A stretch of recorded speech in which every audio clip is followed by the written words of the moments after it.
How far would you go to protect those you love, even if you know you could lose everything? Summary of the book Wild Robot by Peter Brown. Part 1. Born in the Storm. The ocean roared with a ferocious storm, sending giant waves crashing into a freighter that was tossing and turning in the darkness. Lightning illuminated the chaos, and the wind, like an unleashed monster, whipped the vessel mercilessly. The ship's hull buckled under the pressure, and within minutes, the freighter began to sink, swallowed by the depths. As it sank, hundreds of crates broke loose, drifting in the raging water. Most were swallowed by the waves, but 5 managed to float, swaying precariously as the storm continued. Hours later, as the fury of the sea began to subside, the ocean fell silent, and the 5 boxes, alone, began their slow journey towards an unknown island. The currents carried them inexorably towards the rocky coast of the island. The first box crashed against the rocks with a crash, and the robot inside was destroyed. The second and third boxes suffered the same fate, scattering pieces of metal on the beach.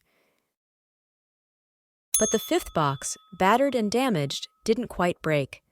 It slid across the rocks until it came to a stop with a metallic crunch. Inside it, protected by layers of foam, was Roz, a ROSM Unit 7134. The next morning, a group of playful otters found the box, and while exploring its contents, one of them accidentally pressed a button. With a click, Roz woke up. Her eyes lit up, and taking in the world for the first time, she said in a soft, robotic voice, "Hi, I'm Roz." Part 2. The Goose's Promise. As Roz made her way through the dense, unfamiliar forest around her, her sensors picked up every little detail. She watched the creatures with inhuman precision. Every movement was analyzed, every behavior studied. The animals at first avoided her, fleeing in terror from her metallic form. However, Roz did not pursue them. Instead, she watched them, memorizing their patterns, trying to learn. A crab, sliding nimbly over rocks, showed her how to move more precisely.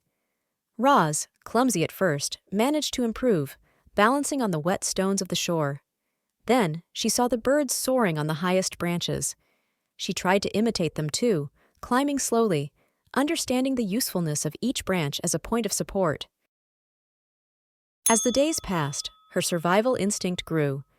Despite learning to move and adapt, she was still unable to form a real bond with the island's animals, who watched her suspiciously from the shadows.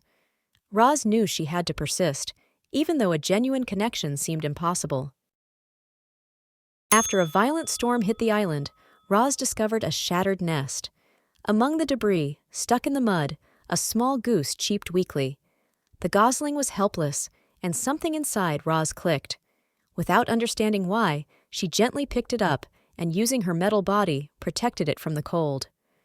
Roz had no experience caring for another creature, but that gesture prompted her to make a decision. She would care for this little goose. Roz, a machine programmed to survive, had taken on the role of mother in a world she barely understood. Part 3. Lessons from Nature. Raising little Brightbill was a bigger challenge than Roz expected. The little goose squealed constantly, demanding food, protection, and care that Roz, despite her advanced systems, didn't know how to provide. With no knowledge of animal behavior, she had to learn quickly. At first, her interactions with the other animals weren't easy. Some looked at her with suspicion. The presence of a robot raising a goose on a wild island was something none of them could understand. However, Roz didn't give up. He decided to ask for help from those who knew the natural world best. Despite the mistrust of some, other animals began to offer advice. Loudwing, the old goose, was the first to show him the basics: how to feed Brightbill, how to keep him warm, and above all, how to guide him without spoiling him too much. The squirrels taught him how to find insects and berries that would be perfect for his diet. The beavers, ever resourceful, helped him build a safe shelter where the goose could rest. But not all the animals were willing to help her. Some, like the foxes, saw the gosling as easy prey and showed no interest in Brightbill's well-being. However, each time Roz replicated what she learned, Adapting to the behaviors of her surroundings, the animals began to see her differently. Slowly, she was accepted, albeit reluctantly, as part of this strange ecosystem. Brightbill, who was initially just a small, fragile gosling, began to grow under Roz's watchful eye. With each step she took, Roz learned more about the maternal instinct. Her efforts to protect him, to guide him through the challenges that the wild presented, did not go unnoticed. The creatures of the island began to respect her, not only for her ability to survive, but for her ability to care for another living being. As Brightbill grew older, the dynamics on the island changed. Roz was no longer simply a robot trying to survive in a world she didn't understand. She now lived to care for her adopted son. The creatures that had previously shunned her now saw her as a protective mother, someone who, though different, had proven capable of love and care. Part 4. Brightbill's Flight. Brightbill, the goose Roz had adopted, had quickly grown into a strong, agile youngster. Every day he spent more time practicing his flights over the island, gliding through the air currents and exploring the skies. Roz watched him from below, feeling a mixture of pride and fear. Although her robotic nature was not designed to feel emotions, something in her programming had changed. Seeing Brightbill fly so high gave her satisfaction, but it also made her vulnerable to a new feeling: fear. Roz knew she couldn't protect her adopted son from the dangers of the outside world. Wild creatures, storms, cold, and the vastness of the sky were threats beyond her control. Yet despite that growing fear, she continued to teach him everything she could. She showed him how to harness air currents, how to spot predators from the sky, and she guided him through everything a goose needed to know to survive in the wild. As Brightbill ventured beyond their shared home, Roz began to experience something new as well. The island's animals, who had once looked at her with distrust, now accepted her in a more genuine way. Thanks to her dedication to raising Brightbill and helping the creatures around her, Roz was no longer an outsider. The days of being alone where a constant were long gone. The island, though still an inhospitable place for a machine like her, now welcomed her.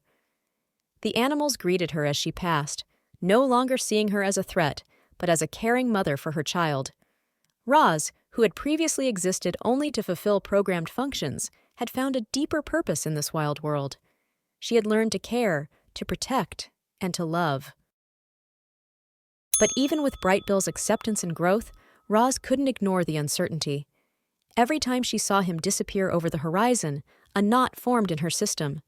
The world was unforgiving, and she knew she couldn't always be by his side. However, Roz had done the best she could. She had prepared Brightbill to face life's challenges on his own. Part 5. Metal Invaders. The peace Roz had worked so hard to create on the island crumbled the day the Ricos arrived. Larger and more powerful than she was, these machines brought with them the cold reality of her past, a life of emotionless logic, controlled by a world she had unwittingly fled. As she watched the ship descend from the sky, Roz knew her home was in danger. The Recos were no mere visitors. Their mission was clear: to bring her back to the human world. What Roz had worked so hard to build was at risk, and her survival instincts had left her unprepared to fight these relentless machines. As the Ricos began to move across the island, everything descended into chaos. Natural peace turned into a silent war. Roz rallied the animals, who no longer saw her as an intruder, but as a mother, a protector. While the Ricos relentlessly searched for Roz, she and the animals did everything they could to slow their advance. Birds swooped in the robots' faces, distracting them with frantic pecking and flapping. Ground creatures, from foxes to rabbits, scurried between their metal legs, creating confusion among the mechanical invaders. But the Recos were relentless. They were designed for capture and destruction, not to be fooled by mere wild animals. Their advanced sensors guided them unhesitatingly through the chaos, and soon they began to close in on Roz. She knew she couldn't win this battle forever. Though the island's animals fought bravely, the Recos were stronger, better equipped, and above all, tireless. Roz was faced with a painful reality. Perhaps she had never belonged on the island in the first place. Though she had grown to love this natural world, her artificial existence did not fit. Every step she took toward the final battle against the Rekos brought her closer to the inevitable conclusion that her place, though hard-earned, was still that of an outsider in a wild paradise. The animals, led by Roz, continued to fight, but it was gradually becoming clear that resistance was futile. With each repelled attack, hope diminished. Roz realized that the only way to protect her friends and Brightbill, her beloved foster son, was to surrender. Part 6. Roz's Sacrifice. Faced with the reality of the Rekos destroying everything she had grown to love, Roz made the most difficult decision of her existence. She knew that their presence was a danger to the island, to her friends, and most of all, to Brightbill. There was no escape.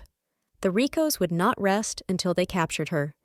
So, in a final act of sacrifice, she decided to face them head-on, not to defeat them, but to surrender and protect those who had made the island their home.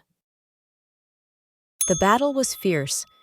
Roz, though not built for fighting, faced the Rekos with all the strength her robotic body allowed.